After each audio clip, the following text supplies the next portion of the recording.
Okay, so this is my second time recording this because the first time I recorded it, I was hell upset at Joe Budden, because I had just listened to what Tahiri had said on Hollywood Unlocked. And if y'all haven't heard yet, Tahiri basically came out on this interview with Jason Lee of Hollywood Unlocked and revealed that Joe Budden had abused her in the past. She didn't really go into details. She had said he may have punched her in the nose a second time after it was already broken, that he pushed her down the steps, that just nasty, nasty stuff. Things that you don't want to hear about someone that you admire. And I admire Joe. He is a solid business person. He's pushing the culture forward. He's pushing the culture forward for people who want to break down the walls at corporations, that aren't interested sucking dick to just get ahead, that want to have gone too long doing the right thing and have tried to get ahead in the system, and it's constantly they're slapped down and they see people less talented, less qualified, less dedicated, less motivated get ahead. That's what Joe Budden represents to the culture, and that's why he has such a huge following. It's not because he was an amazing rapper, because I can't stand his rapping, to be honest. I know people talk about his rapping and they think it's okay, but it's not really for me. But when it came to being a media personality, I always thought that Joe Budden was straight from the neck. He shot straight always, and to be honest, I didn't start listening to the Joe Budden podcast until Everyday Struggle started, and I started seeing the clips of Everyday Struggle, and I was really impressed with Joe. I thought he has a great knowledge of rap. He has a great knowledge of the music industry. He understands the culture. I also started getting really interested in Academics at that time too, because Academics is his own behemoth of a personality, and he has a huge empire secretly going on, even though he doesn't get, greenlit by the mainstream people as much. He is on Complex still though. But anyway, when Joe Budden left Everyday Struggle and he took a stand and he was like, yeah, I'm not signing that bum ass contract. Like, I helped build this shit. Like, if y'all don't give me what I need, I'm out. And he left, and then he talked about it. And he was like, this is what I demand. I'm going to be unemployed, and I'm going to figure it out myself. And he built his empire since then. That was like 2 years ago, I believe. Maybe a little over 2 years ago. He built his empire, and he has an empire, and it's sizable, and a lot of people admire him for that. But cut to yesterday, on Wednesday, when the Joe Budden podcast released, it releases twice a week. Joe Budden went on there and ranted about Tahiri. Now, Tahiri was his girlfriend of 10 years, and she was with him when he was in his 20s, and she's older than him. She's a year older or 2 years older or something. But she is widely considered to be the love of Joe's life that got away, because they kept coming in and out of each other's lives. And he goes on this rant where he basically verbally degrades her. He calls her toxic. He calls her a bunch of names. I don't even remember all of them. I blocked them out of my head, but he was foul. The way he came across was foul, and it sounded like he was incredibly hurt, but he wasn't exhibiting the right emotion on the podcast. What he was exhibiting was anger and disgust, and he wanted to tear Tahiri down. And you can see how Joe can tear a woman down, because the shit he said, I mean, if he said that to me, I would feel away. I don't care if I deserved it or not, I would feel away. That shit hurt. I know it hurt. And Tahiri hasn't responded.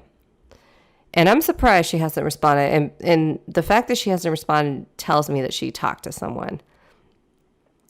I feel I'm not going to make a judgment on who's right and who's wrong, but I will say that from what I know of Tahiri, what I've just seen on the screen, like I don't know her personally, It doesn't strike me that she would lie about the situation. A woman of 42. I just don't see it.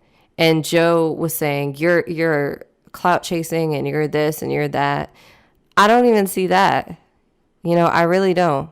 I don't think Tahiri needs to clout chase, and I don't think that's the path she's choosing to clout chase. I think that's just what Joe feels because he feels like Tahiri hurt him by saying this shit. And he said, yeah, Joe was foul though. I'm not gonna lie. This didn't make Joe Budden. This didn't endear him to anyone. Yeah, he's gonna have a ton of people defend him, but he's not gonna have many people convert over to him and say, "Oh well, fuck Tahiri. Now we're gonna start listening to Joe." No, that's not gonna happen. So, I'm just gonna say that this whole entire situation makes me extremely sad. Extremely sad that Tahiri went through that, if she did, but she went through something. And if whatever Joe's feeling, I feel sad for that too. But it is unfortunate that he felt like he had to take it out on her that way. It is really unfortunate.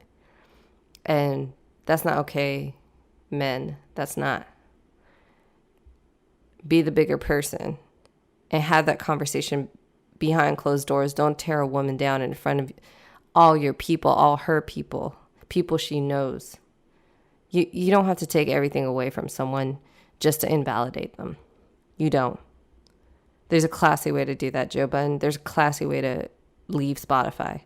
Because right now, your people are with you. They're like, yeah, leave Spotify, do this, do that. Spotify is the biggest DSP out there. The biggest. And I think Apple Music can make a huge comeback because most podcasts are on their platform, not on Spotify.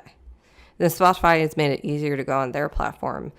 But I do think that the way Joe Budden is exiting Spotify is he feels good right now. Let's see in 6 months if he feels better. So Spotify is essentially like the Hulu of the industry. You don't want your shit not going up on Spotify. Spotify could easily be like, we're not going to even have your shit on our platform. Now, I doubt they're going to do that because tech people tend not to take things personally like that. And you can tell by their statement that they didn't take it personally.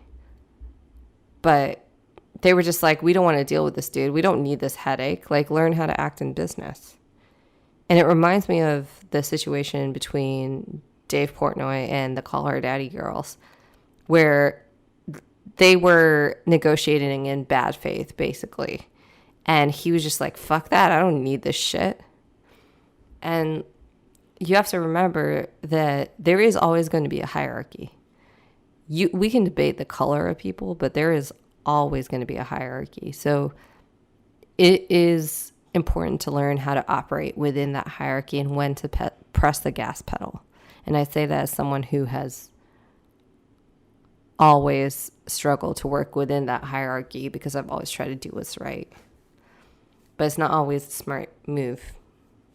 Like right now, if you're in the industry and you know that Joe is trash and Joe actually did these things to Tahiri, I mean, is it in your favor to speak up right now?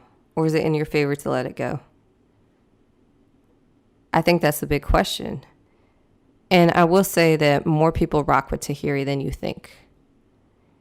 Like Charlemagne. She mentioned Charlemagne in that interview. I think that's why Joe Budden and Charlemagne have an issue. Because Joe Budden even brought it up before, where someone was like, why do you think Charlemagne has an issue with you? And he was like, I think she wants to sleep with Tahiri. I don't know what his fucking problem is, or something like that. And I don't know. Joe's always had a thing about Tahiri. And he seems to have really taken this personally. And I just don't like the way he responded. And I think people who are supporting him are either blindly supporting him or they heard the pain in his voice and they mistook that for innocence, which I don't think this is. That's my opinion. But regardless, peace and love to Tahiri. I hope it all works out. I hope Joe finds a home for the Joe Budden podcast. I hope he learns to stop talking so reckless. And more than anything, I hope Park, Small, and Rory, his sidekicks, I hope they speak up once in a while and have an opinion about shit like this that really matters. It's easy, again, like I said in the first podcast, it's easy to point the finger at Tory Lanez about Meg Thee Stallion. It's hard to point the finger at your buddy who's feeding you and you're on his payroll.